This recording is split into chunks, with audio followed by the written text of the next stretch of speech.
তো সবাইকে মকর সংক্রান্তি অনেক অনেক শুভেচ্ছা আমার তরফ থেকে এবং আমার ছোট ছোট বাচ্চাদের তরফ থেকে, আমার ফ্যামিলির তরফ থেকে। তো আজকে সংক্রান্তিতে যেগুলো খাই সেগুলোই তোমাদের দেখিয়ে দিই। প্রথম হচ্ছে, এটা হচ্ছে দই, টক দই, তার সাথে রয়েছে গুড়, চিড়ে, আর এই হচ্ছে তোমার পিঠে। এটাকে বলে হচ্ছে ভাপা পিঠে। এই যে পিঠে, এটাও আমি বানিয়েছি।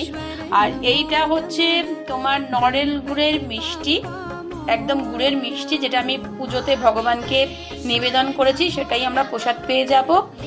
আর এইটা না বললেই নয়, এটা হচ্ছে ফুলকপি ভাজা, কিন্তু এটা তরকারি বেশি ভালো লাগে।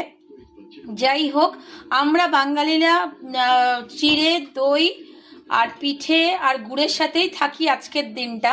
কিন্তু যেহেতু আমি বিহারির ঘরের বউ, তো আমি যেটা দেখে এসেছি যে রিচুয়ালসটা বিহারিরা করে, আর আমার সাথে যতদিন সুমিত ছিল, আজকে কথাটা কেন বলছি, অনেক দিন হয়ে গেছে সুমিতের সাথে আমরা নেই, আজ 5-6 বছর হতে চললো যে সুমিত আমাদের সাথে নেই।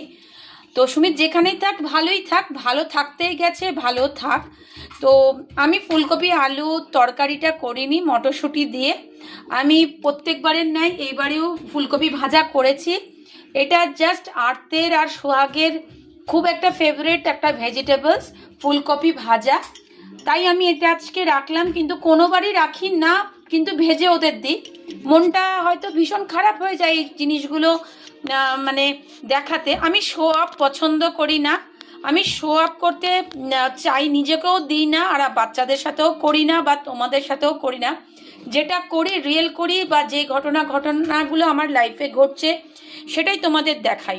আর এই হচ্ছে তোমাদের কুটান। সবাইকে মকর সংক্রান্তির অনেক অনেক শুভেচ্ছা রইল। তো দেখিয়ে দিলাম তোমাদের। আর চলে এসো খেতে। আর দুপুরবেলা আমরা চিড়ে দই খাবো।